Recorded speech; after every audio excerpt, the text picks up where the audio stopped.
ಇಕ್ಕಟ್ಟಿನಲ್ಲಿ ಯೆಹೋವನಿಗೆ ಮೊರೆಯಿಟ್ಟೆನು, ಆತನು ನನಗೆ ಸದುತ್ತರವನ್ನು ದಯಪಾಲಿಸಿದನು. ಆಮೆನ್. ಅಂದ್ರೆ ನಮ್ಮ ಪ್ರಾರ್ಥನೆ ದೇವರು ಕೇಳ್ತಾರೆ ಅಂತ ಅರ್ಥ. ನಮ್ಮ ಪ್ರೇಯರ್ಗೆ ಒಂದು ದಿನ ಫಲ ಇದೆ ಅಂತ ಅರ್ಥ.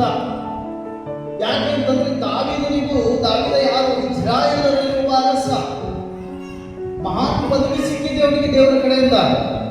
ಯಾವ ಒಬ್ಬ ಅರಸನಿಗೆ ಯೋಚನೆ ಮಾಡ್ರಿ, ಕೊರತೆಗಳೇ ಇರೋದಿಲ್ಲ ಬಿಡಪ್ಪ. ಅವನೊಬ್ಬ ರಾಜ, ಅವನೊಬ್ಬ ಅರಸ, ಅವನಿಗೇನು ತೊಂದರೆ ಇರಲ್ಲ. ಅವನು ಕೇಳಿದ್ದೆಲ್ಲ ಅವನ ಕೈ ಸಿಗ್ತದೆ, ಅವನು ಹೇಳಿದ್ದನ್ನೆಲ್ಲ ಜನ ಮಾಡ್ತಾರೆ. ಅವನು ಹೇಳಿದಾಗ ನಾವು ಕೇಳ್ಕೊಂಡು ಬದುಕಬೇಕು ಅಂತೇಳಿ ಸಾರ್ವಜನಿಕವಾದಂತ ಜನ ಯೋಚನೆ ಮಾಡ್ತಿರ್ತಾರೆ. ಆದರೂ ಬೈಬಲ್ ಏನ್ ಹೇಳ್ತಾ ಇದೆ ಅಂದ್ರೆ, ಒಬ್ಬ ಅರಸನಿಗೂ ಇಕ್ಕಟ್ಟು ಬಂದಿದೆ. ಹಲ್ಲೆಲೂಯಾ. ಸಮಸ್ಯೆಗಳು ಬಂದಿದ್ದಾವೆ, ಪ್ರಾಬ್ಲಮ್ ಬಂದಿದೆ, ಶೋಧನೆಗಳು ಬಂದಿದ್ದಾವೆ. ಯಾರಿಗೆ ಶೋಧನೆ ಬಂದಿದೆ? ಅರಸ, ದಾವೀದನಿಗೆ, ರಾಜನಿಗೆ. ನೋಡ್ರಿ, ಏನ್ ಶೋಧನೆ ಬಂದಿರ್ಬೋದು? ಯಾರಾದ್ರೂ ದಂಡಕ್ಕೆ ಯುದ್ಧಕ್ಕೆ ಬಂದಿರ್ಬೋದು, ಇನ್ನಿತರದ ಏನಾದ್ರೂ ಸಮಸ್ಯೆಗಳಿಗೆ ಒಳಪಟ್ಟಿರ್ಬೋದು. ಆತನು ಇನ್ಯಾರ ಹತ್ರನೂ ಹೋಗದೆ ದೇವರ ಬಳಿಗೆ ಬಂದುಬಿಟ್ಟು ಪ್ರಾರ್ಥನೆ ಮಾಡಿ, ಆ ಪ್ರಾರ್ಥನೆಯಲ್ಲಿ ದೇವರಿಗೆ ಈ ರೀತಿ ಹೇಳ್ತಾ ಇದ್ದಾನೆ, ಇಕ್ಕಟ್ಟಿನಲ್ಲಿ ಯೆಹೋವನಿಗೆ ಮೊರೆಯಿಟ್ಟೆನು, ಆತನು ಸದುತ್ತರವನ್ನು ದಯಪಾಲಿಸಿದನು. ಆಮೆನ್. ಒಂದು ಮಗು ಅಮ್ಮ ಅಂತ ಹೇಳಿದ್ರೆ ಕೂಗ್ತದೆ, ಇಲ್ಲ ಅಪ್ಪ ಅಂತ ಹೇಳಿದ್ರೆ ಕೂಗ್ತದೆ. ಅದು ಬಿಟ್ಟು ಬೇರೆ ಏನಾದ್ರೂ ಕೂಗ್ಲಿಕ್ಕೆ ಸಾಧ್ಯ ಇದೆ? ಸಾಧ್ಯ ಇದೆ? ಒಂದು ಅಮ್ಮ ಅನ್ನೋದು ಅದಕ್ಕೆ ನೋವಾದಾಗ, ಅದಕ್ಕೆ ತ್ರಾಸಾದಾಗ, ಅದೇನಾದ್ರೂ ಇಕ್ಕಟ್ಟಿನಲ್ಲಿ ಇದೆ ಅಂತ ಗೊತ್ತಾದಾಗ ಅದೇನ್ ಮಾಡ್ತದೆ? ಅಪ್ಪನಾದ್ರೂ ಕರೀತದೆ, ಇಲ್ಲಾಂದ್ರೆ ಅಪ್ಪನಾದ್ರೂ ಕರೀತದೆ. ಹಾಗಾಗಿ ನಿಮ್ಮ ಜೀವನದಲ್ಲಿ ಬರತಕ್ಕಂಥ ಪ್ರತಿಯೊಂದು ಶೋಧನೆಗಳಿಗೆ, ಸಮಸ್ಯೆಗಳಿಗೆ ನೀವು ಡಾಕ್ಟರ್ನ ಕರೀತಾ ಇದ್ದೀರಿ, ಫ್ಯಾಮಿಲಿಯನ್ನ ಕರೀತಾ ಇದ್ದೀರಿ, ಪಕ್ಕದಲ್ಲಿ ಯಾರಾದ್ರೂ ಇದ್ರೆ, ಸ್ನೇಹಿತರಿದ್ರೆ ಅವನ್ನ ಕರೀತೀರಿ. ಇವ್ರು ಯಾರು ಬಿಡುಗಡೆ ಕೊಡೋರಲ್ಲ. ಅರ್ಥ ಮಾಡ್ಕೋರಿ, ಇವ್ರು ಯಾರು ಬಿಡುಗಡೆ ಕೊಡೋರಲ್ಲ. ಬಿಡುಗಡೆ ನಿಜವಾಗಿಯೂ ಎಲ್ಲಿಂದ ಇದೆ ಅಂತಂದ್ರೆ ಯೇಸು ಸ್ವಾಮಿ ಕಡೆಯಿಂದ ಇದೆ. ಆಮೆನ್. ಹಲ್ಲೆಲೂಯಾ. ಬಿಡುಗಡೆ ಎಲ್ಲಿಂದ ಬರ್ತದೆ? ದೇವರ ಕಡೆಯಿಂದ ಬರ್ತದೆ. ಆಶೀರ್ವಾದ ಎಲ್ಲಿಂದ ಬರ್ತದೆ? ದೇವರ ಕಡೆಯಿಂದ ಬರ್ತದೆ. ಆರೋಗ್ಯ ಎಲ್ಲಿಂದ ಇದೆ? ದೇವರ ಕಡೆಯಿಂದ ಇದೆ. ನಿಜವಾದ ಐಶ್ವರ್ಯ ಎಲ್ಲಿಂದ ಇದೆ? ದೇವರ ಕಡೆಯಿಂದ ಇದೆ. ನಿಮ್ಮ ಸಮಸ್ಯೆಗಳಿಗೆ ಪರಿಹಾರ ನಿಜವಾಗಿ ಎಲ್ಲಿಂದ ಸಿಗ್ತದೆ? ದೇವರ ಸಾನ್ನಿಧ್ಯದಲ್ಲಿ ಬರುವಾಗ ಸಿಗ್ತದೆ. ಆಮೆನ್. ಹಲ್ಲೆಲೂಯಾ. ನಾವು ಇದನ್ನು ಅರ್ಥ ಮಾಡ್ಕೋಬೇಕು. ಅದಕ್ಕೋಸ್ಕರ ಸತ್ಯವೇದ ಕೀರ್ತನೆಗಾರನು ಕೀರ್ತನೆಯನ್ನ ಬರೆಯುವಾಗ ಹೇಳ್ತಾ ಇದ್ದಾನೆ, ನನಗೂ ನೋವಾಗಿತ್ತು, ನನಗೂ ಇಕ್ಕಟ್ಟು ಬಂದಿತ್ತು, ನನ್ನ ದಾರಿಗೆ ಬಿಕ್ಕಟ್ಟಾಗಿತ್ತು, ಮುಂದೆ ಹೋಗ್ಲಿಕ್ಕೆ ದಾರಿ ಕಾಣ್ತಾ ಇರಲಿಲ್ಲ, ಇಂಥ ಶೋಧನೆಗಳಿಂದ ಹೇಗೆ ಹೊರ ಬರಬೇಕನ್ನು ತಿಳ್ಕೊಳ್ಳಕ್ ಆಗ್ತಾ ಇರಲಿಲ್ಲ. ಆದ್ರೆ ನಾನು ಒಂದನ್ನು ಆಯ್ಕೆ ಮಾಡಿಕೊಂಡೆ, ಒಂದು ತೀರ್ಮಾನ ಮಾಡಿದೆ, ನನ್ನ ಸಮಸ್ಯೆಗಳಿಗೆ ನಾನು ದೇವರ ಮುಂದೆ ಪರಿಹಾರ ತಗೋಬೇಕು ಅಂತೇಳಿ ದಾವೀದ ದೇವರ ಮುಂದೆ ಹೋಗಿ ಪ್ರಾರ್ಥನೆ ಮಾಡ್ತಾ ಇದ್ದಾನೆ. ಆತನ ಪ್ರಾರ್ಥನೆಯಲ್ಲಿ ದಾವೀದ ಏನ್ ಹೇಳ್ತಾ ಇದ್ದಾನೆ? ಇಕ್ಕಟ್ಟಿನಲ್ಲಿ ಯೆಹೋವನಿಗೆ ಮೊರೆಯಿಟ್ಟನು, ಇಕ್ಕಟ್ಟಿನಲ್ಲಿ ದೇವರ ಬಳಿಯಲ್ಲಿ ಪ್ರಾರ್ಥಿಸಿದನು. ಆ ಪ್ರಾರ್ಥನೆಯನ್ನು ಕೇಳಿ ದೇವರು ನನಗೆ ಅದೇ ಸಮಯದಲ್ಲಿ ಸದುತ್ತರ ಕೊಟ್ಟನು. ಆಮೆನ್. ಹಲ್ಲೆಲೂಯಾ. ಅಮ್ಮ ಅಂತ ಕರೆದಾಗ ಅಮ್ಮ ಓಡಿ ಬರ್ತಾಳೆ, ಮಗುವಿನ ಹತ್ರ ಕೇಳ್ತಾಳೆ ಏನಾಗಿದೆ ಅಂತ ಹೇಳಿ. ಅಪ್ಪ ಅಂತಂದಾಗ ಅಪ್ಪ ಬರ್ತಾನೆ, ಏನಾಗಿದೆ ಅಂತ ಹೇಳ್ತಾನೆ. ಹಾಗೆ ಯೇಸು ಸ್ವಾಮಿಯು ಕೂಡ ಆತನ ಮಕ್ಕಳು ಯಾರೇ ಕಷ್ಟದಲ್ಲಿದ್ದು ಆತನನ್ನು ಕೂಗುವಾಗ ಯೇಸು ಸ್ವಾಮಿ ತಕ್ಷಣ ನಿಮ್ಮ ಸಹಾಯಕ್ಕೆ ಬರುವರು. ಆಮೆನ್. ನಿಮ್ಮ ಗಾಯದ ಮೇಲೆ ಆತನ ಕೃಪೆ, ಆತನ ಆರೋಗ್ಯ, ನಿಮ್ಮ ಶೋಧನೆಗಳ ಮೇಲೆ ಆತನ ಆಶೀರ್ವಾದ ಬರುವಂತದ್ದಾಗಿದೆ. ದಾವೀದನ ಹಾಗೆ ಹೃದಯವುಳ್ಳವರ ಹಾಗೆ ಪ್ರಾರ್ಥಿಸುವಂತವರಾಗಬೇಕು. ಈ ಲೋಕದ ಕಾರ್ಯಗಳಲ್ಲಿ ಹಿಂದೆ ಹೋಗುವುದರಿಂದ ನಮಗೇನು ಸಿಗೋದಿಲ್ಲ. ಸಮಸ್ಯೆಗಳ ಹೆಚ್ಚಾಗಿ ನಾವು ಫೇಸ್ ಮಾಡಬೇಕಾಗ್ತದೆ. ಯಾಕೆಂತಂದ್ರೆ ಒಂದು ಸಲ ನಾವು ನಮ್ಮ ಆತ್ಮಿಕ ಜೀವನದ ಚೌಕಟ್ಟನ್ನು ದಾಟಿ ನಾವು ಹೊರಗಡೆ ಕಾಲಿಟ್ಟಿವೆ ಅಂತಂದ್ರೆ ಬೈಬಲ್ ಹೇಳ್ತದೆ, ಪಾಪವು ನಿನ್ನ ಹೊಸ್ತಿಲ ಮೇಲೆ ಕಾಣುತ್ತಾ ನಿಂತಿದೆ. ಹಲ್ಲೆಲೂಯಾ. ಶೋಧನೆಯನ್ನ ನಾವು ಅರ್ಥ ಮಾಡ್ಕೊಂಡು ನಮಗೆ ನಾವೇ ತಪ್ಪು ಮಾಡಿ ತಗೊಳ್ಳೋದಲ್ಲ. ಸತ್ಯವೇದವು ಕೂಡ ಅದೇ ಹೇಳ್ತದೆ,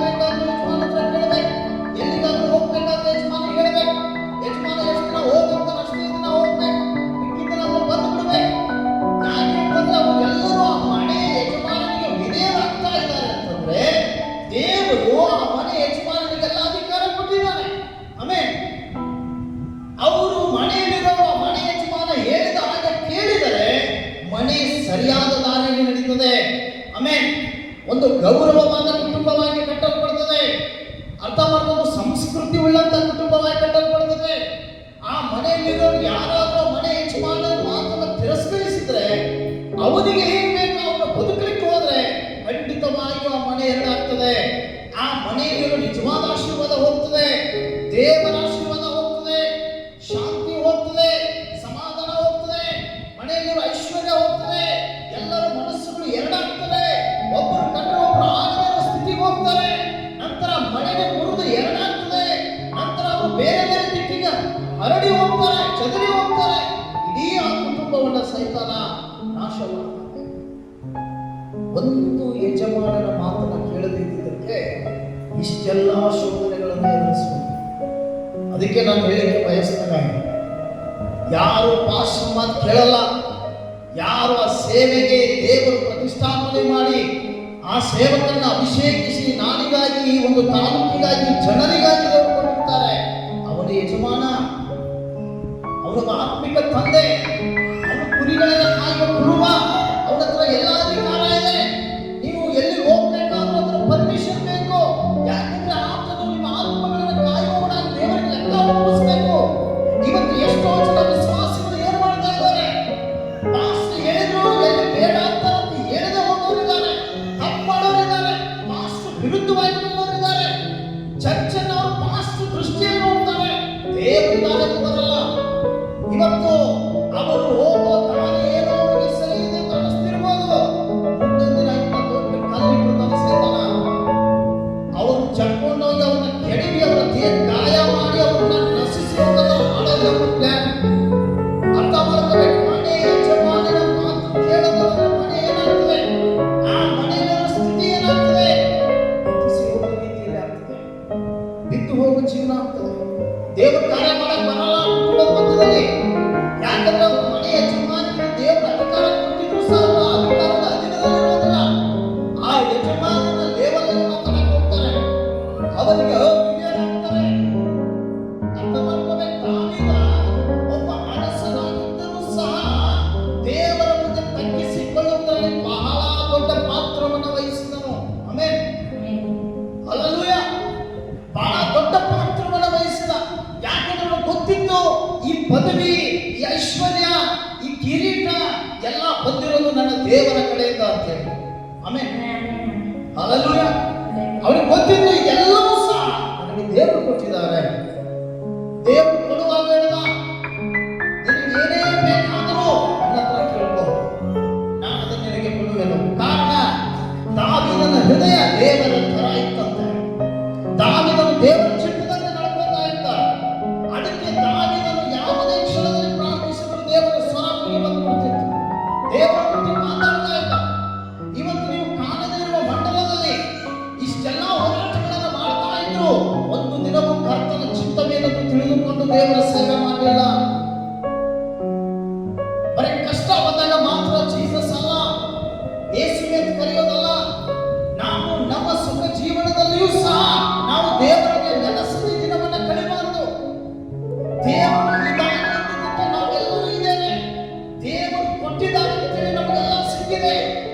ದೇವರು ನಡೆಸ್ತಾ ಇದ್ದಾನೆ ಅಂತೇಳಿ ಪ್ರತಿ ದಿನವೂ ನಮ್ಮ ಜೀವನ ನಡೀತಾ ಇದೆ. ಇಲ್ಲಾಂದ್ರೆ ಏನಾಗ್ತಿತ್ತು? ಯೋಗದ ಜೀವನ ನೋಡಿದ್ರಿ ಅಲ್ವಾ? ಎಲ್ಲ ಚೆನ್ನಾಗಿತ್ತು, ಶೋಧನೆ ಯಾವತ್ತೂ ಹೇಳಿ ಕೇಳಿ ಬರೋದಿಲ್ಲ. ಸೈತಾನ ಏನ್ ಮಾಡ್ದ? ಅವನ ನಂಬಿಕೆಯನ್ನು ಪರೀಕ್ಷಿಸುವುದಕ್ಕಾಗಿ ಬಹಳ ಹೀನ ಸ್ಥಿತಿಗೆ ಯೋಗನ ಕುಟುಂಬವನ್ನು ಸೈತಾನ ತಗೊಂಡೋದ. ಆದ್ರೂ ಯೋಗ ಏನಂತ? ಐಶ್ವರ್ಯ ಇದ್ದಾಗ ಮಾತ್ರ ದೇವರಲ್ಲ, ಎಲ್ಲ ಕಳೆದುಕೊಂಡಾಗಲೂ ಸಹ ದೇವರ ನಾಮಸ್ಮರಣೆ ಬೇಕು ಅಂದಾಗ ಸ್ವಾರ್ಥವಿಲ್ಲದ ಮನುಷ್ಯ ಅಂತೇಳಿ ನಾವು ನೋಡಲಿಕ್ಕೆ ಸಾಧ್ಯ ಆಗ್ತದೆ. ದೃಢವಾದ ನಂಬಿಕಸ್ಥ ಯೋಗ ಆಗಿದ್ದ. ಇವತ್ತು ನಮ್ಮಲ್ಲಿ ಅಂತ ನಂಬಿಕೆ ಯಾರಾದ್ರೂ ಅಂತ ಯೋಗವನ್ನು ಕಾಣ್ತಾ ಇದ್ದಾನೆ ನಮ್ಮ ಮಧ್ಯದಲ್ಲಿ? ಅಂತ ಯೋಗನ ಜೀವನವುಳ್ಳಂತ ಜೀವಿತಗಳು ನಮ್ಮಲ್ಲಿ ಕಾಣ್ತಾ ಇದ್ದಾವ? ಇವತ್ತು ಸಿಕ್ಕರೆ ಮಾತ್ರ ದೇವರು, ಸಿಗದೆ ಇದ್ರೆ ಚರ್ಚ್ ಬಿಟ್ಟು ಬರ್ತಾರೆ. ಏನಾದ್ರೂ ಸಂಶೋಧನೆ ಬಂದ್ಬಿಟ್ರೆ ದೇವರಿಗೆ ಇಲ್ಲ ಅಂತೇಳಿ ದೇವರಿಗೆ ಅಪಮಾನ ಆಗೋ ರೀತಿಯಲ್ಲಿ ಮಾತಾಡಿ ಅವರ ನಾಲಿಗೆಯನ್ನು ಶಾಪಗ್ರಸ್ತ ಮಾಡ್ಕೊತಾರೆ. ಆದ್ರೆ ಅವರಿಗೆ ಕಷ್ಟ ಕಾಲದಲ್ಲಿ ಅವರು ಬಿದ್ದಾಗ ದೇವರು ಎಬ್ಬಿಸಿರುವ ದಿನಗಳನ್ನು ಮಾಡ್ಕೊಳ್ಳೋದಿಲ್ಲ. ತಾತ್ಕಾಲಿಕವಾಗಿ ಬರುವ ಶೋಧನೆಗಳನ್ನೇ ದೊಡ್ಡ ಶೋಧನೆ ತಿಳ್ಕೊಂಡು ಪ್ರಾರ್ಥನೆ ಬಿಟ್ಟು ಎಲ್ಲ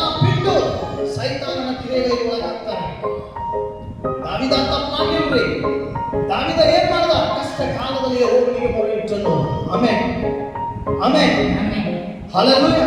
ಕಷ್ಟ ಬಂದ್ರೆ ಇವತ್ತು ಜನ ಎಲ್ಲಿ ಹೋಗ್ತಾರೆ? ಸಾಲ ತೆಗೆಯಕ್ಕೆ ಹೋಗ್ತಾರೆ ಅಲ್ವಾ? ಕಷ್ಟ ಬಂದ್ರೆ ಮೊದಲು ಸಾಲ ತೆಗಿಬೇಕು.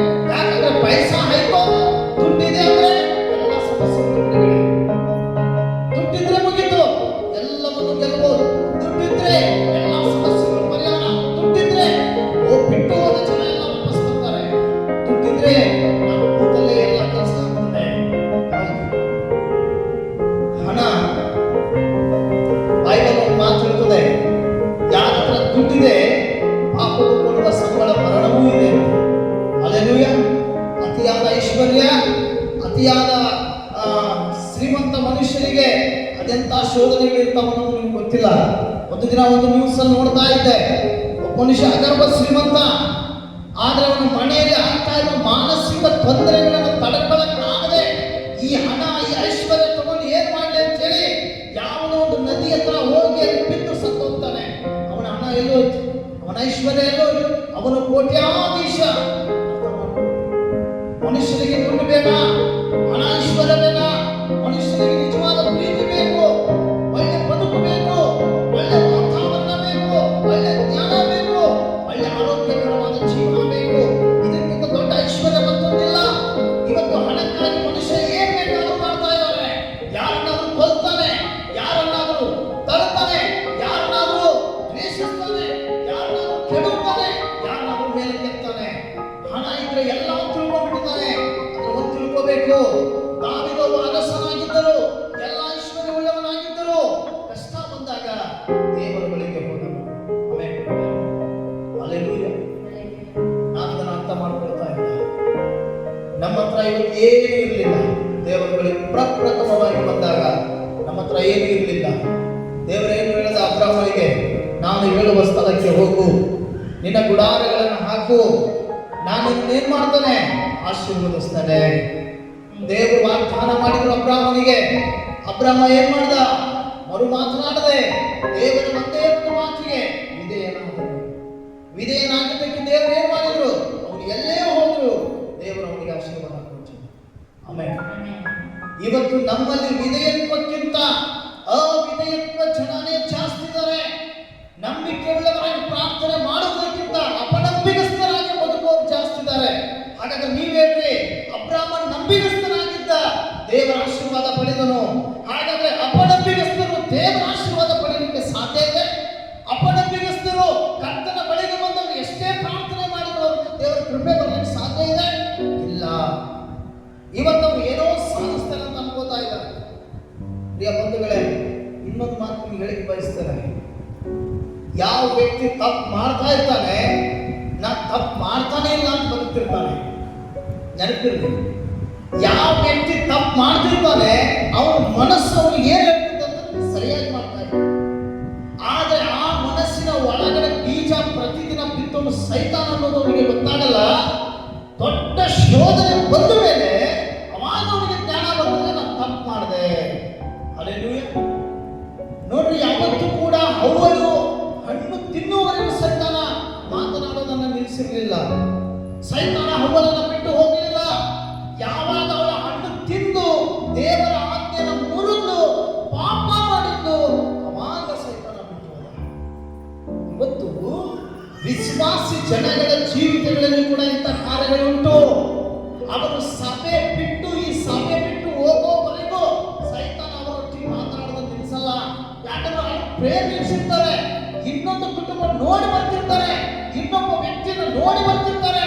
ಅವರ ಶೋಧನೆಯಲ್ಲಿ ಆರು ಹೋಗ್ತಾ ಇದ್ರು, ಸ್ವಯಂ ಪ್ರೇರಿತವಾಗಿ ಪ್ರೇಯರ್ ಮಾಡೋದಿಲ್ಲ. ಆ ಭಾರವನ್ನು ಇನ್ನೊಬ್ಬರ ಮೇಲೆ ಹಾಕ್ತಾರೆ. ಆದ್ರೆ ಅವರು ಯಾವಾಗ ಬಿಟ್ಟು ಹೋಗಿ ಮತ್ತೆ ಆ ಲೋಕದಲ್ಲಿ ಬೀಳ್ತಾರೆ, ಮತ್ತೆ ಎಂದೂ ತೆರೆಯಲಾರದ ಬಾಗಿಲುಗಳು ಮತ್ತೆ ಓಪನ್ ಆಗ್ತವೆ. ಮತ್ತೆ ಅನಾರೋಗ್ಯ, ಮತ್ತೆ ಸಮಸ್ಯೆ, ಮತ್ತೆ ಪ್ರಾಬ್ಲಮ್ಗಳು.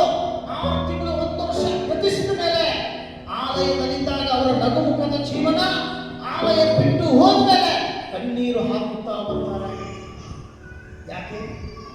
ಪಶ್ಚಾತ್ತಾಪ ಬಿಟ್ಟು ಹೋದ್ನಲ್ಲ, ತಪ್ಪಾಡಿದ್ನಲ್ಲ, ಯಾರೋ ಮಾತು ಕೇಳಿ, ನಾನು ದೇವರು ಬಿಟ್ನಲ್ಲ, ನಾನು ಬೆಳೆದ ಸಭೆ ಬಿಟ್ನಲ್ಲ, ಆತ್ಮಿಕವಾದ ಅಭಿಷೇಕದ ದೂರ ಹೋದ್ನಲ್ಲ, ವಾಕ್ಯಕ್ಕೆ ವಿರುದ್ಧವಾಗಿ ನನ್ನ ಏನು ಇಲ್ಲದ ನನ್ನನ್ನು ದೇವರು ಎಲ್ಲ ಕೊಟ್ಟಿದ್ರು, ಎಲ್ಲ ಚೆನ್ನಾಗಿತ್ತು.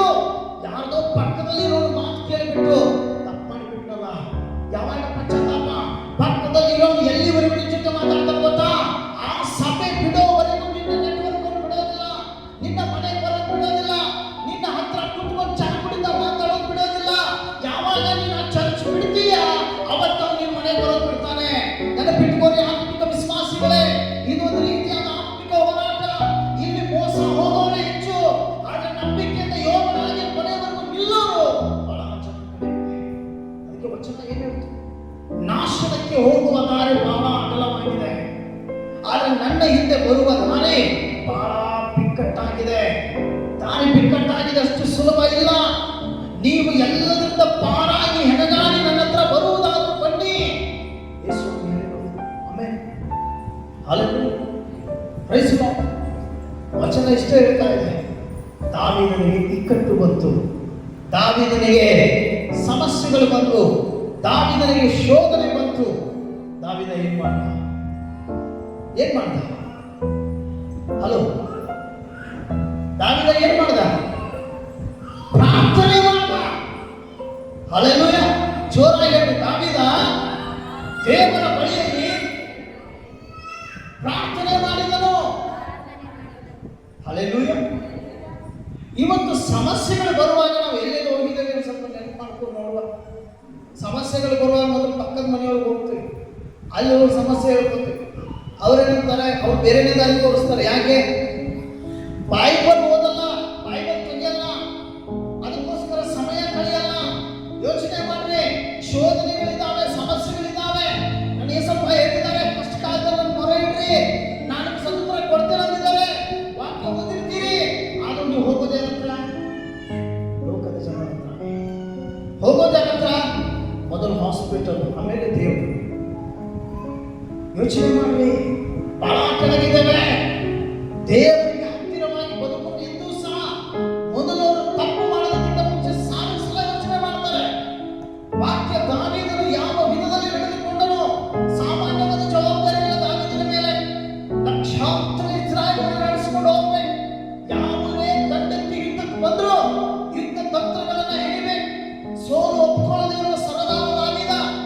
ಯಾರು ಕೂಡ ಅವನ ಭವಿಷ್ಯದಲ್ಲಿ ಯುದ್ಧ ಮಾಡಿ ಗೆದ್ದವರು ಇರಲಿಲ್ಲ. ಕಾರಣ ದಾವೀದನ ಮೇಲೆ ದೈವ ಕೃಪೆ ಇತ್ತು. ಆಮೆನ್. ಇವತ್ತು ನಿಮ್ಮ ಕುಟುಂಬದ ವಿರುದ್ಧವಾಗಿ ಯುದ್ಧಕ್ಕೆ ಬರ್ತಿದ್ದಾರೆ. ಎಷ್ಟೋ ಸಲ ಸೈತಾನ ಯುದ್ಧ ಪ್ರಹಾರಗಳನ್ನು ಮಾಡಿದ. ಅನಾರೋಗ್ಯ, ಸಾಲ, ಚಿಂತೆ, ರೋಗ, ಸಮಸ್ಯೆ, ನಿರಾಸೆ, ಕಣ್ಣೀರು, ದುಃಖ, ಈ ಎಲ್ಲ ಯುದ್ಧಗಳನ್ನು ಪ್ರಯೋಗ ಮಾಡಿದ್ದಾರೆ. ನೀವೆಷ್ಟು ಸಲ ಅವುಗಳನ್ನು ಎದುರಿಸಿದ್ರಿ? ಎಷ್ಟು ಸಲ ನೀವು ಸೋಲು ಒಪ್ಪಿಕೊಂಡ್ರೆ? ಎಷ್ಟು ಸಲ ದೇವರ ಹೆಸರಿನಲ್ಲಿ ಗೊಲಾತನ ದಾವೀದ ಕೆಡವಿದ ಅಂತಂದ್ರೆ ನೀವೆಷ್ಟು ದೇವರ ಹೆಸರಿನಲ್ಲಿ ಸೈತಾನನ ಶಕ್ತಿಗಳನ್ನು ಮುರಿದ್ರಿ? ಯೋಚನೆ ಮಾಡಿ. ಮೊದಲು ಟಿವಿಯಲ್ಲಿ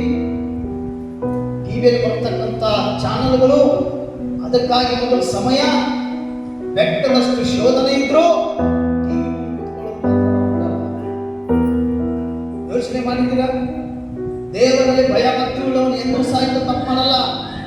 ಯೋಗ ಏನ್ ಮಾಡ್ದ?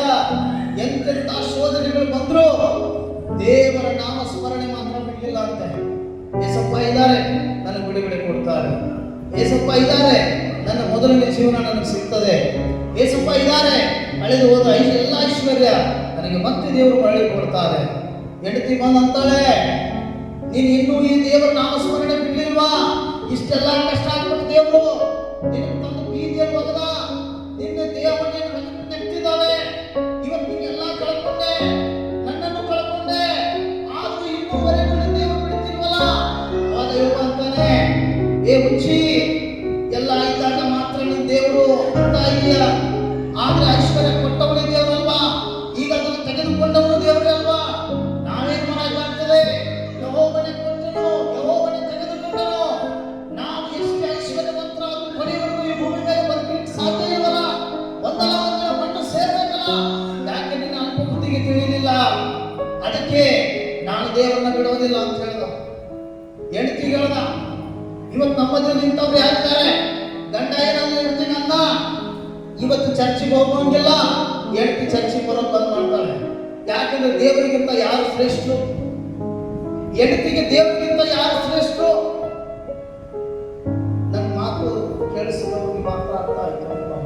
ಹೇಳಿ, ಯಾರು ಶ್ರೇಷ್ಠ ಅದನ್ನು ಹೇಳ್ಬೇಕಲ್ವಾ? ಯಾರು ಶ್ರೇಷ್ಠರಿ?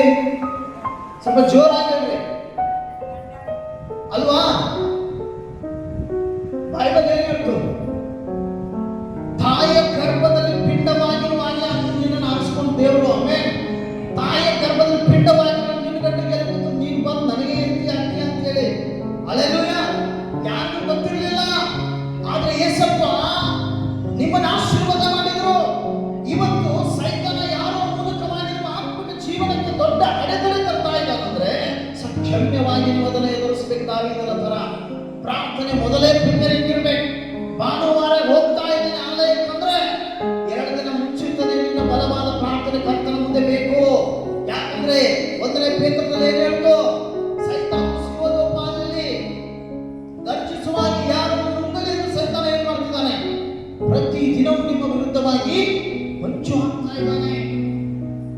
ನೀವು ಹೊಂಚು ಹಾಕೋರು, ಇನ್ನೊಬ್ಬರಿಗೆ ಅನ್ಯಾಯ ಮಾಡೋರು, ಇನ್ನೊಬ್ಬರನ್ನ ಕೆಳಕ್ಕೆಡುವವರು ಏನ್ ಮಾಡ್ತಾರೆ? ಎಲ್ಲರಿಗೂ ಕಾಣೋ ರೀತಿಯಲ್ಲಿ ಮಾಡ್ತಾರ? ಹೊಂಚು ಹಾಕೋರು ಹೆಂಗಿರ್ತಾರೆ? ಕಾಣದೇ ಇರುವ ಮಂಡಲದಲ್ಲಿ, ಯಾರು ಇಲ್ಲದಿರುವ ಸಮಯದಲ್ಲಿ ತಮ್ಮ ಕಾರ್ಯಗಳನ್ನು ಸಾಧಿಸಲಿಕ್ಕೆ ಏನ್ ಮಾಡ್ತಾರೆ? ದುಷ್ಟ ಸೈತಾನ ಹತ್ರ ಹೋಗ್ತಾರೆ. ಹಲ್ಲೆಲೂಯಾ. ದೇವರು ಯಾವತ್ತೂ ಯಾರಿಗೂ ಕೆಟ್ಟದ್ದು ಮಾಡೋದಿಲ್ಲ. ಕೆಟ್ಟದ್ದು ಮಾಡೋನು ಒಬ್ಬನೇ ಒಬ್ಬನು, ಸೈತಾನ. ಇನ್ನೊಬ್ಬರಿಗೆ ಅನ್ಯಾಯ ಆಗ್ತಾ ಇದೆ, ಇನ್ನೊಬ್ಬರ ವಿರುದ್ಧವಾಗಿ ಕೆಟ್ಟದ್ದು ಆಗ್ತಾ ಇದೆ ಅಂದ್ರೆ ಅವನು ದೇವರಲ್ಲ. ಅರ್ಥ ಮಾಡ್ಕೊಳ್ಳಿ. ದೇವರು ಒಂದೇ ಒಂದು ಮಾತು ಹೇಳಿದ್ದಾರೆ: ಸರ್ವ ಜನಾಂಗಕ್ಕಾಗಿ, ಎಲ್ಲ ಪಾಪಿಗಳಿಗೋಸ್ಕರ ನರವತಾರ ಎತ್ತಿ ನಾನು ಬಂದಿದ್ದೇನೆ. ಆಮೆನ್. ನನ್ನನ್ನು ನಂಬುವವನು ಸತ್ತರೂ ಬದುಕುವನು. ಅವನು ಬದುಕುತ್ತಾ ಇರುವ ಎಲ್ಲಾ ದಿವಸಗಳು ದೇವರನ್ನು ಆಶೀರ್ವದಿಸ್ತಾನೆ. ಇದನ್ನ ಅರ್ಥ ಮಾಡ್ಕೊಂಡಿಲ್ಲ. ದಾವೀದ ಅದನ್ನೇ ಪ್ರಾರ್ಥನೆ ಮಾಡಿದ.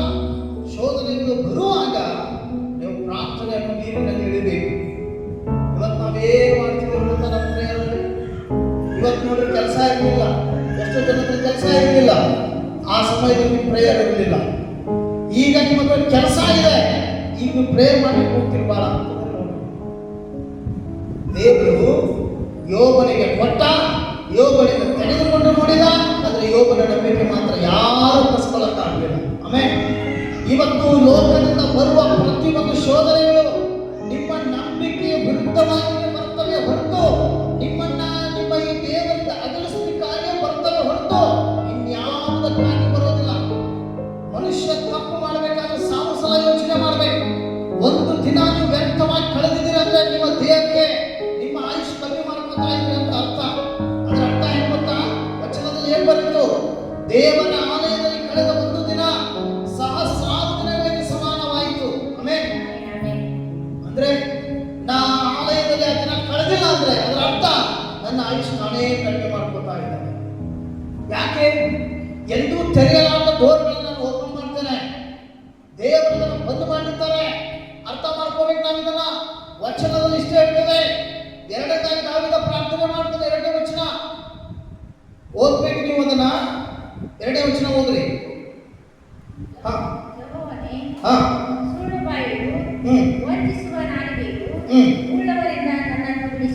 ಆಮೆನ್. 2ನೇ ಪ್ರಾರ್ಥನೆಯಿಂದ ಆಗಿದ್ದು ಸುಳ್ಳು ಹೇಳುವ ನಾಲಿಗೆಯಿಂದಲೂ ಯೆಹೋವನೇ ಸುಳ್ಳು ಬಾಯಿಯು ವಂಚಿಸುವ ನಾಲಿಗೆ ಉಳ್ಳವರಿಂದ ನನ್ನನ್ನು ಬಿಡಿಸು. ಇದಾರೆಲ್ಲ ಈ ಭೂಮಿ ಮೇಲೆ ನಮ್ಮ ಜೊತೆ ನಮ್ಮ ಹತ್ರನೇ ಇರ್ತಾರೆ. ಪಾಸ್ಟರ್ ನಾವು ಬರ್ತೇವೆ ಸಂಡೆ, ನಾವು ತಪ್ಸಂಗಿಲ್ಲ ಅಂದರ್ ಜೋ ಹೈ. ಒಳಗಡೆ ಏನು ಆಗ್ತಾ ಇದೆ ನೀವು ಅದನ್ನ ಹೊರಗಡೆ ಹೇಳದೆ ಹೋದ್ರು ನೀವು ನಿಮ್ಮ ಶಾರೀರಿಕ ರೂಪವನ್ನು ತೋರಿಸಿ ನಾವು ಬರ್ತೇವೆ ಪಾಸ್ಟರ್, ಮಾಡ್ತೇವೆ ಪಾಸ್ಟರ್ ಅಂದ್ರೆ ಆತ್ಮಿಕವಾದ ಪವಿತ್ರ ಆತ್ಮ ನಮಗೆ ತಿಳಿಸದೇ ಇರ್ತಾನ. ಅದಕ್ಕೆ ನಾನು ಹೇಳ್ತೇನೆ, ಯಾವ ಮನುಷ್ಯ ಒಳಗಡೆ ಸಭೆಯ ವಿರುದ್ಧವಾಗಿ, ಪಾಸ್ಟರ್ ವಿರುದ್ಧವಾಗಿ ಸುಳ್ಳು ಹೇಳ್ತಾ ಬದುಕ್ತಿರ್ತಾನೋ ಅವನು ತನ್ನ ಜೀವನವನ್ನೇ ತಾನೇ ಕಟ್ಟಿ ಕೊಡಲು ಸುಡುತ್ತಾನೆ ಅಂತ ಅದರ ಅರ್ಥ. ಹಲ್ಲೆಲೂಯಾ. ಯಾರು ನಿಮ್ಮ ಜೀವನದ ವಿರುದ್ಧವಾಗಿ, ಸಭೆ ವಿರುದ್ಧವಾಗಿ, ಪಾಸ್ಟರ್ ವಿರುದ್ಧವಾಗಿ ಹೇಳಿ ಬರ್ತಾರಲ್ಲ ಅದರ ಅರ್ಥ ಸೈತಾನ ಕಳಿಸಿದಾನೆ ನಿಮ್ಮ ಆತ್ಮಿಕ ಜೀವನದ ಮನೆಯನ್ನು ಮುರಿಲಿಕ್ಕೆ. ಹಲ್ಲೆಲೂಯಾ. ಎಲ್ಲಿವರೆಗೂ ಅವ್ರ ಜೊತೆ ಇರ್ತಾರೆ ಅದನ್ನು ಸ್ಪಷ್ಟಪಡಿಸ್ಕೋರಿ. ನೀವು ಸಭೆ ಬಿಡೋವರೆಗೂ ಅಥವಾ ದೇವರಿಂದ ಬಿಟ್ಟು ಹೋಗೋವರೆಗೂ ಅವರು ನಿಮ್ಮನ್ನೇ ಬಿಡೋದಿಲ್ಲ. ಯಾವಾಗ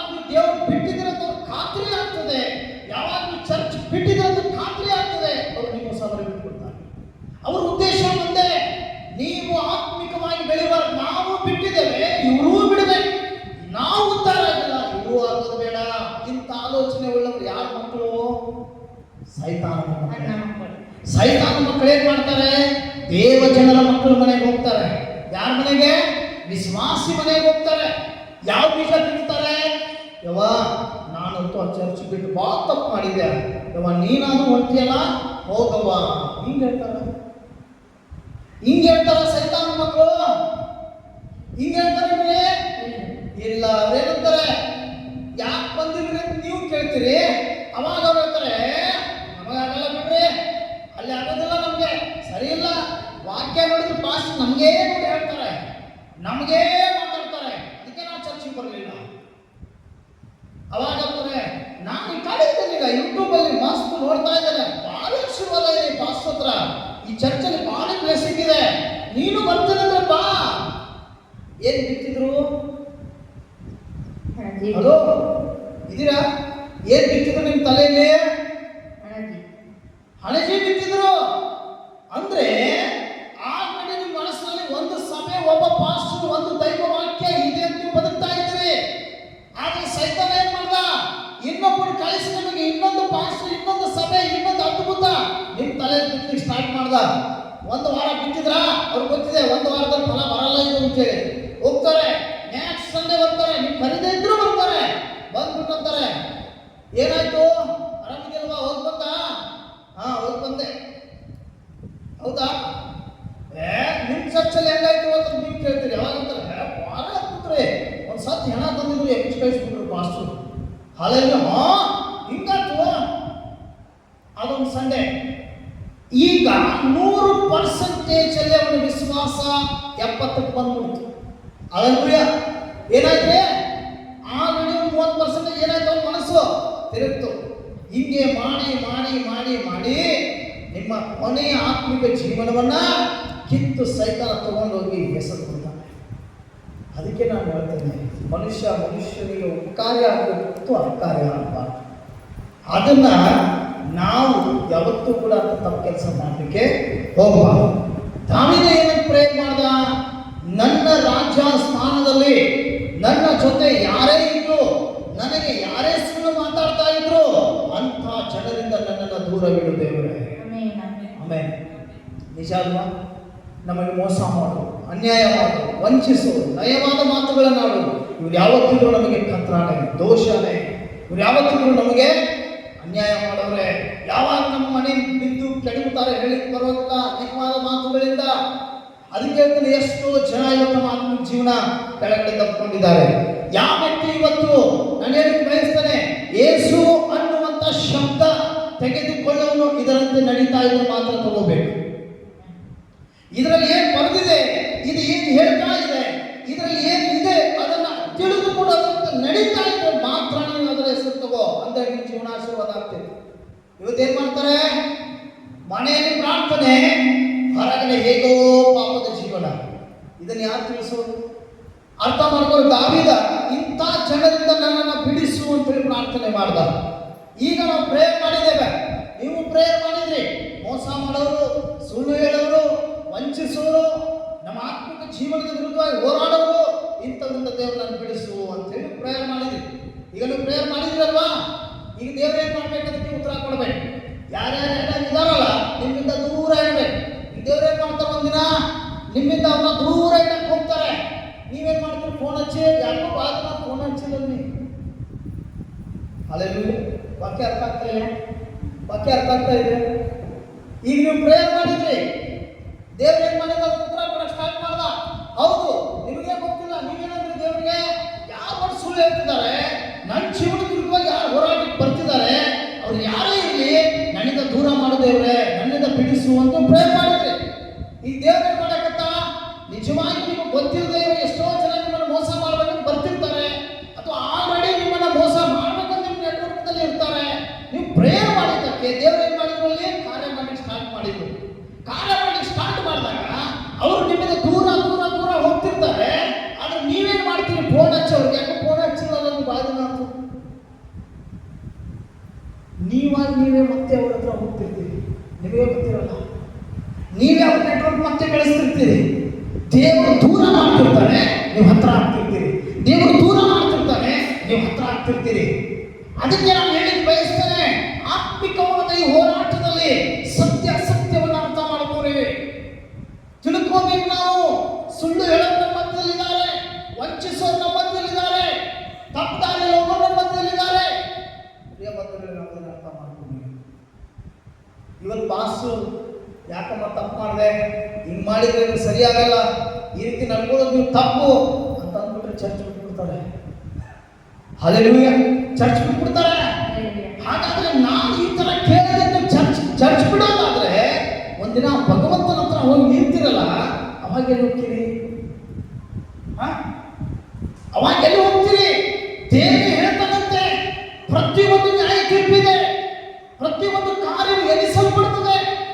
ಹಾಗಾದ್ರೆ ಅಲ್ಲಿ ಹೇಳೋರು, ಇಲ್ಲಿ ನಾವು ಹೇಳ್ತಾ ಇರೋದು ನೀವು ತಪ್ಪು ಮಾಡಿ ದೇವರ ಮುಂದೆ ಸಿಗಾಡೋದ, ನಿಮ್ಮ ತಪ್ಪುಗಳನ್ನು ನಾವು ತಿದ್ದಕ್ಕೆ ನಾವಿದ್ದೇವೆ. ಅದಕ್ಕೆ ವಚನ ಇರ್ತದೆ, ಇಂಥ ಜನರನ್ನ ನಾನು ಬಿಡಿಸು ಅಂತೇಳಿ ದಾವಿದ ಪ್ರಾರ್ಥನೆ ಮಾಡಿದ. ಹಲ್ಲೆಲೂಯಾ. 3ನೇ ವಚನ ಹೋಗ್ತೀವಿ.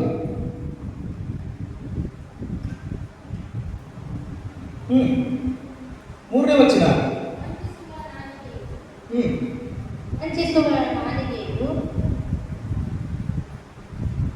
ವಂಚಿಸುವ ನಾಲಿಗೆ ದೇವರು ನಿನಗೇನು ಕೊಡಬೇಕು?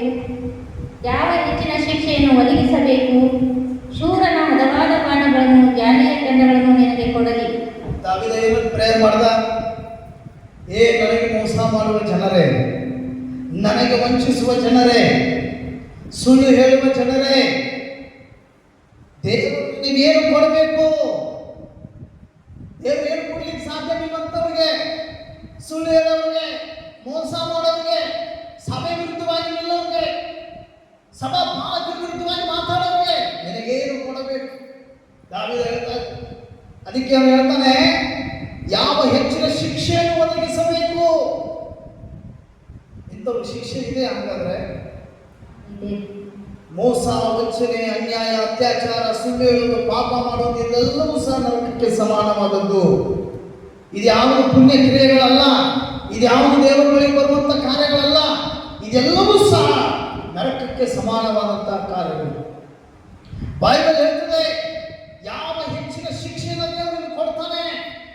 ಶೂರನ ಹದವಾದ ಬಾಣಗಳನ್ನು, ಜಾಲಿಯ ಕೇಡು ಕೆಂಡಗಳನ್ನು ನಿನಗೆ ಕೊಡಲಿ.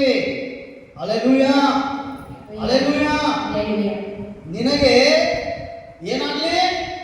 ಜಾಲಿಯ ಕೆಂಡಗಳು ಅಂದ್ರೆ ಉರಿ ಕೆಂಡಗಳು ನಿನ್ನ ಮೇಲೆ ಇಟ್ಟಂತಾಗುವುದು. ಅಂದ್ರೆ ಅಷ್ಟು ವೇದನೆ. ಅಯ್ಯೋ, ನಾನು ಮೇಷಕ್ಕಿನವರಲ್ಲಿ ತಂಗಬೇಕಲ್ಲ, ಕೇದಾರಿನವರ ಪಾಳೆಯಲ್ಲಿ ವಾಸಿಸಬೇಕಾಯಿತಲ್ಲ, ಸಮಾಧಾನವನ್ನು ಹಗೆ ಮಾಡುವವರೊಳಗೆ ಇದ್ದು ಇದ್ದು ಸಾಕಾಯಿತು. ನಾನು ಸಮಾಧಾನ ಪ್ರಿಯನು, ಅವರು ಮಾತಾಡಿದರೆ ಯುದ್ಧಕ್ಕೆ ಬರುತ್ತಾರೆ. ಹಲ್ಲೆಲೂಯಾ. ದೇವರೇ, ನಾನಂತೂ ನಿನ್ನ ಹೃದಯಕ್ಕೆ ಹತ್ತಿರವಾಗಿ ಬದುಕುತ್ತಾ ಇರುವಂತ ದಾವಿದನು ಸಮಾಧಾನ ಪ್ರಿಯನು. ಆದರೆ ಈ ಜನ ಏನಾದರೂ ಬುದ್ಧಿವಾದ ಹೇಳಕ್ ಹೋದ್ರೆ ಯುದ್ಧಕ್ಕೆ ಬಂದಂಗೆ ಮಾಡ್ತಾರೆ. ಏನ್ ಮಾಡಿ ಅಂತ ಪ್ರೇರಣೆ ಮಾಡ್ತಾರೆ ಅಲ್ವಾ? ಬುದ್ಧಿವಾದ ಹೇಳಕ್ ಹೋದ್ರೆ ಈ ಜನ ಯುದ್ಧಕ್ಕೆ ಬಂದಂಗೆ ಮಾಡ್ತಾರೆ. ನಮಗೇನು ಹೇಳ್ತೀವಿ? ನಮಗೆ ಯಾಕೆ ಹೇಳ್ತೀವಿ? ಅರೆ ದೇವರು ನೋಡ್ರಿ, ನಾನು ಹೇಳಿದ್ ಬಯಸ್ತೇನೆ. 100 ಜನ ಇದ್ದಾರೆ ಅಂತ ತಿಳ್ಕೊಳ್ಳಿ.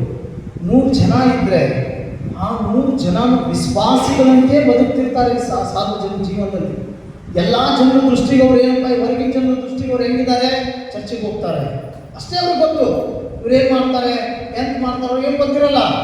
ಆದರೆ ಚರ್ಚೆಗೆ ಬಂದ ಮೇಲೆ ಪಾಸ್ಟ್ರು ಗೊತ್ತಿರ್ತದೆ, ಇದ್ರಾಗ ಎಷ್ಟು ಜನ ಸರಿಯಾಗಿದ್ದಾರೆ, ಎಷ್ಟು ಜನ ತಪ್ಪದಾರಿಯಲ್ಲಿದ್ದಾರೆ, ನಮ್ಗೆ ಗೊತ್ತಿರ್ತದೆ. ಈಗ 100 ಜನ ಏನಕ್ಕೆ ಬರ್ಕೊತಿರ್ತಾರೆ ಗೊತ್ತಾ? ನಮಗೆ ಯೇಸು ಸ್ವಾಮಿ ಇದ್ದಾನೆ, ನಮ್ಮ ಪ್ರೇರ್ ದೇವ್ರು ಇದ್ದಾನೆ, ಮನೆಗೆ ಮಾಡಿದ ಉತ್ತರ ಸಿಗ್ತದೆ, ಯೂಟ್ಯೂಬಲ್ಲಿ ನೋಡಿದ ಉತ್ತರ ಸಿಗ್ತದೆ, ಹೇಗೆ ಮಾಡಿದ ಉತ್ತರ ಸಿಗ್ತದೆ ಅಂತಿರ್ತಾರೆ. ತಪ್ಪಲ್ಲ. ಆದರೆ ದೇವರ ಹೃದಯಕ್ಕೆ ಹತ್ತಿರವಾಗಿ ದೇವರ ಚಿತ್ತದಂತೆ ಬದುಕುವ ಪ್ರತಿಯೊಬ್ಬ ವ್ಯಕ್ತಿನೂ ದೇವರು ಆರಿಸಿಕೊಂಡವನಾಗಿ ಜೀವಿಸ್ತಿರ್ತಾನೆ. Amen, hallelujah. ಈಗ 100 ಜನರನ್ನ ಸಂಧಿಸಲಿಕ್ಕೆ ದೇವರು ಬಂದ ಅಂತ ಇಟ್ಕೋರಿ. ಹಲ್ಲೆಲೂಯಾ. ಈಗ 100 ಜನರ ಹೃದಯಗಳನ್ನು ಪರೀಕ್ಷಿಸುವಾಗ ಒಬ್ಬನ ಹೃದಯ ನೋಡಕ್ ಹೋದ್ರೆ ಅವನು ಇತ್ತು ಜೀಸಸ್ನು ಬೇಕು, ಆ ಕಡೆ ಅದು ಬೇಕು ಅಂತಿದೆ. ಇನ್ನೊಂದು ಹೃದಯ ನೋಡಕ್ ಹೋದ್ರೆ ಚರ್ಚಿಗೆ ಬಂದಿದ್ದೆ ಇನ್ನೊಬ್ಬನ ಏನ್ ಮಾಡ್ಲಿಕ್ಕೆ, ತಪ್ಪು ಕಾರ್ಯಗಳನ್ನ ಮಾಡ್ಲಿಕ್ಕೆ.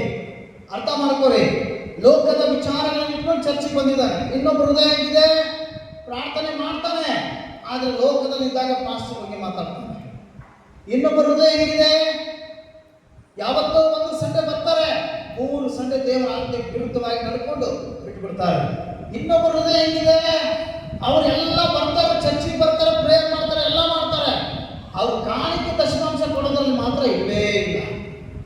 ಎಲ್ಲ ನೋಡಿದ ದೇವರಲ್ಲಿ ಹೋಗ್ತಾರೆ. ಕೊನೆಯ ವರ್ಷಗಳಲ್ಲಿ ಜನರ ಪ್ರೀತಿ ತಣ್ಣಗಾಗಿ ಹೋಗುವುದು. ಅರ್ಥ ಮಾಡ್ಕೊರಿ, ಚಾಡಿ, ನಿಂದನೆ, ಮೋಸ, ವಂಚಿಸೋರು, ಪಾಪ ಮಾಡೋರು, ನಮ್ಮನ್ನ ತಪ್ಪದಾರಿ ತಗೊಂಡವರು ಎಲ್ಲ ಜನರನ್ನು ಸೈತಾನ ಎಬ್ಬಿಸ್ತಾನೆ. ಯಾಕೆ? ಕಡೆ ದಿವಸಗಳಲ್ಲಿ ಸುವಾರ್ತೆ ಸೇವೆ ಬೆಳೀತಿರ್ತದೆ, ವೇಗವಾಗಿ ರಕ್ಷಣೆ ಕೆಲಸ ಮಾಡ್ತಿರ್ತದೆ, ಅಷ್ಟೇ ವೇಗವಾಗಿ ಸೈತಾನನು ಕೆಲಸ ಮಾಡ್ತಿರ್ತಾನೆ. ನಾವು ಹೊರಗಡೆ ಹೋಗಿ ಸುವಾರ್ತೆ ಹೊಸ ಒಳಗಡೆ ಕರ್ಕೊಂಡು ಬಂದ್ರೆ ಸೈತಾನ ಒಳಗಡೆ ಬಂದು ಒಳಗಡೆಯಿಂದ ಆತ್ಮಗಳನ್ನು ಹೊರಗಡೆ ಕರ್ಕೊಂಡು ಹೋಗ್ತಾನೆ. ಈ ಪ್ರಕ್ರಿಯೆಯಲ್ಲಿ ಯಾರು ಉಪಯೋಗ ತಗೋತಾನೆ ಸೈತಾನ? ಯಾರು ಉಪಯೋಗ ತಗೋತಾನೆ? ಇಸ್ಕರಿಯೂದ ಅಂತ ಹೃದಯವುಳ್ಳವರನ್ನು ಉಪಯೋಗ ತಗೋತಾನೆ. ಅರ್ಥ ಆಯ್ತಾ? ಇಸ್ಕರಿಯೂದನ ಹೃದಯವುಳ್ಳವಂತವ್ರನ್ನ ಉಪಯೋಗ ತಗೋತಾನೆ. ಒಂದು ಮನೆ ಕೆಡಬೇಕಂದ್ರೆ ಆ ಇಡೀ ಮನೆ ಭಾರವನ್ನು ಒಂದು ಮೂಲೆಗಲ್ಲು ಹೊತ್ತಿರ್ತದೆ. ನೆನಪಿರಲಿ ನಿಮಗೆ, ಆ ಇಡೀ ಮನೆಯ ಮೂಲೆ ಕಲ್ಲು ಮೇಲೆ ನಿಂತಿರ್ತದೆ. ಹಂಗೆ ಇವತ್ತು ನಿಮ್ಮ ಇಡೀ ಜೀವನಕ್ಕೆ ಯೇಸು ಸ್ವಾಮಿ ಒಂದು ರಕ್ಷಕನಾಗಿದ್ದಾನೆ. Hallelujah, hallelujah. ಈ ಸಭೆ ನಿಮಗೊಂದು ಮೂಲೆಗಲ್ಲಾಗಿದೆ, ನೀವು ಇದ್ರ ಮೇಲೆ ಕಟ್ಟಡಗಳಾಗಿದ್ದೀರಿ. ಅರ್ಥ ಮಾಡ್ಕೋರಿ. ಅದಕ್ಕೆ ದೈವ ವಾಕ್ಯವನ್ನ ನೀವು ತಿಳ್ಕೋಬೇಕು. ಇಂಥ ಜನರಿಂದ ನನ್ನನ್ನು ದೂರ ಇರುವಂತೆ ದಾವಿದ ಪ್ರಾರ್ಥನೆ ಮಾಡಿದ. ಇವತ್ತು ನಿಮ್ಮ ಪ್ರಾರ್ಥನೆ ಸದಾ ಅದೇ ರೀತಿ ಇರಲಿ. ಯಾಕೆಂದ್ರೆ ಯಾವ ವ್ಯಕ್ತಿ ನೇರವಾಗಿ ಮಾತಾಡ್ತಾನೋ ಅವನ ಹೃದಯದಲ್ಲಿ ಏನೂ ಇರೋದಿಲ್ಲ. ಯಾವ ವ್ಯಕ್ತಿ ಏನಾದರೂ ನಿಮ್ಮ ಕಡೆಯಿಂದ ಲಾಭ ಬಯಸುವವನಾಗಿರ್ತಾನೋ ಅವನು ನಿಮ್ಮನ್ನ ಬಹಳ ಪ್ರೀತಿಯಿಂದ ಮಾತಾಡಿಸ್ಲಿಕ್ಕೆ ಬರ್ತಾನೆ. ಇವತ್ತು ಪಾಸ್ ಬಿಡ್ರಿ, ಪಾಸ್ ಬಹಳ ಇದರಲ್ಲೇ ಮಾತಾಡ್ತಾರೆ, ಅವ್ರು ಸ್ವಲ್ಪನೂ ಇದು ಮಾಡಲ್ಲ, ಶಿಕ್ಷಕ ಮಾಡಿ ಮಾತಾಡ್ತಾರೆ ಅಂತ ಇರ್ತಾರೆ. ನೋಡ್ರಪ್ಪ, ನಾವು ನಿಮಗೆ ಹೇಳೋದು ಆ ಒಂದು ಕೋಪದಲ್ಲಿ ಪ್ರೀತಿನೂ ಇದೆ ಅನ್ನೋದನ್ನ ಅರ್ಥ ಮಾಡ್ಕೊಳ್ಳಿ. ನಾವು ನಿಮಗೆ ಆ ಥರ ಗದರಿಸಿ ಹೇಳುವುದರಿಂದಲೇ ನೀವು ನಿಮ್ಮ ತಪ್ಪನ್ನು ತಿದ್ದುಕೊಳ್ತೀರಿ ಅನ್ನೋದ್ರಿಂದ ಹೇಳ್ತಿರ್ತೇವೆ. ಎಲ್ಲದಕ್ಕೂ ನಾವು ಪ್ರೀತಿನೇ ಕೊಡ್ತಾ ಹೋದ್ರೆ ಒಂದಿನ ಅದು ನಿಮ್ಮನ್ನ ತಪ್ಪದಾರಿಗೆ ತಗೊಂಡು ಹೋಗ್ಬೋದು, ಹೇಳಿಕ್ಕಾಗಲ್ಲ. ಅದಕ್ಕೆ ವಾಕ್ಯ ವಚನ ಬರಿತಾ ಇದೆ, ಇಂಥ ಜನರಿಂದ ನಮ್ಮನ್ನು ದೂರ ಇಟ್ಟಿದ್ದೇವ್ರೆ. ಅದಕ್ಕೆ ಅದನ್ನು ಹೇಳ್ದ, ಅವರು ಮಾತಾಡಿದ ರೀತಿಗೆ ಬರುತ್ತಾರೆ. ಇವತ್ತಿನ ಮನೆಯಲ್ಲಿ ಇರ್ಬೋದು, ಯೋಚನೆ ಮಾಡಿ, ಸಮಾಜದಲ್ಲಿ ಇರ್ಬೋದು, ಕೆಲಸದಲ್ಲಿ ಇರ್ಬೋದು, ಕುಟುಂಬದಲ್ಲಿ ಇರ್ಬೋದು, ಏನಾದರೂ ಹೇಳಿಕ್ ಹೋದ್ರೆ ಅವ್ರೇನ್ ಮಾಡ್ತಾರೆ? ಮಾತನ್ನ ಅಂಗೀಕರಿಸೋದಿಲ್ಲ. ಅಂತ ಸ್ಪಿರಿಟ್ಗಳನ್ನ, ಅಂತ ದುರಾತ್ಮಗಳನ್ನ ನೀವು ಗದರಿಸಬೇಕು. ಅಂಥದ ವಿರುದ್ಧವಾಗಿ ಪ್ರಾರ್ಥನೆ ಮಾಡಬೇಕು. ಇವತ್ತು ನೀವೇನ್ ಮಾಡ್ತಾ ಇದ್ದೀರಿ? ವಾಕ್ಯ ಕೇಳಿದ್ರಿ, ಎಲ್ಲ ಆಯ್ತು. ದಾವಿದ ಪ್ರಾರ್ಥನೆ ಮಾಡ್ದ. ದಾವಿದ ಪ್ರಾರ್ಥನೆ ಮಾಡಿದ್ರೆ ಉತ್ತರ ಪಡಿತಾ ಇದ್ದಾನಂದ್ರೆ ಅರ್ಥ ದಾವಿದರಂತೆ ನಡೆದ. ಆಮೇಲೆ ಇವತ್ತು ನೀವು ಪ್ರಾರ್ಥನೆ ಮಾಡ್ತೀರಿ, ಮರುದಿನ ಅದರಂತೆ ನಡೆಯದೆ ಹೋದ್ರೆ ಆಶೀರ್ವಾದ ಏನು ಬರ್ತದೆ? ಆಶೀರ್ವಾದ ಏನು ಬರ್ತದೆ? ಒಂದ್ಸಲ ಯೋಚನೆ ಮಾಡಿ. ಅದಕ್ಕೆ ನಾನು ಹೇಳಿಕೆ ಬಯಸ್ತೇನೆ. ವಾಚನ ಹೇಳ್ತದೆ, ನಾನು ಕಣ್ಣೆತ್ತಿ ಪರ್ವತಗಳ ಕಡೆಗೆ ನೋಡಿದೆ. 121ನೇ ಅಧ್ಯಾಯ. ದಾವಿದ ಮತ್ತೆ ತನ್ನ ಪ್ರಾರ್ಥನೆ ಮುಂದುವರಿಸ್ತಾನೆ. ನಾನು ಕಣ್ಣೆತ್ತಿ ಪರ್ವತಗಳ ಕಡೆಗೆ ನೋಡುತ್ತೇನೆ, ನನ್ನ ಸಹಾಯವು ಎಲ್ಲಿಂದ ಬರುವುದು? ಭೂಮಿ ಆಕಾಶಗಳನ್ನು ನಿರ್ಮಿಸಿದ ಯೆಹೋವನಿಂದಲೇ ನನ್ನ ಸಹಾಯವು ಬರುತ್ತದೆ. Amen, amen. ಹಾಗಾದ್ರೆ ದಾವೀದನಿಗೆ ಯಾರ ಮೇಲೆ ವಿಶ್ವಾಸ ಇದೆ? ಅವನ ಸಹಾಯ, ಅವನ ಆರೋಗ್ಯ, ಅವನ ಐಶ್ವರ್ಯ, ಅವನ ಸಮಸ್ಯೆಗಳಿಗೆ ಪರಿಹಾರ ಎಲ್ಲಿಂದ ಸಿಗ್ತಾ ಇದೆ? ಪರ್ವತದ ಕಡೆಗೆ ದೃಷ್ಟಿ ಇಟ್ಟು ಮಾಡುವ ಪ್ರಾರ್ಥನೆಯಿಂದ. ಅವನಿಗೆ ಗೊತ್ತಿದೆ, ನಾನು ಆಶೀರ್ವದಿಸಲ್ಪಡದ ಕಾರಣ ನಾನು ಮಾಡಿದ ಪ್ರಾರ್ಥನೆ, ನಾನು ನಂಬಿದ ದೇವರು ನನ್ನನ್ನು ಆಶೀರ್ವದಿಸಿದ್ದಾರೆ. ಅದಕ್ಕೆ ಅವನು ಪ್ರಾರ್ಥನೆ ಮಾಡ್ತಾ ಇದ್ದಾನೆ. ನಾನು ಕಷ್ಟ ಬಂದಾಗ, ಶೋಧನೆ ಬಂದಾಗ, ಸಮಸ್ಯೆ ಬಂದಾಗ ನಾನು ಪರ್ವತದ ಕಡೆಗೆ ನೋಡುತ್ತೇನೆ. ಆಮೆನ್. ಯಾಕೆ ಗೊತ್ತಾ? ಆ ಪರ್ವತದ ಮೇಲೆ ನಿನ್ನನ್ನು ಆಶೀರ್ವದಿಸಲು ದೇವರು ಇಳಿದು ಬಂದಿದ್ದಾರೆ. Amen, hallelujah. ಆ ಪರ್ವತ ಯಾವಾಗಲೂ ಉನ್ನತವಾಗಿದೆ.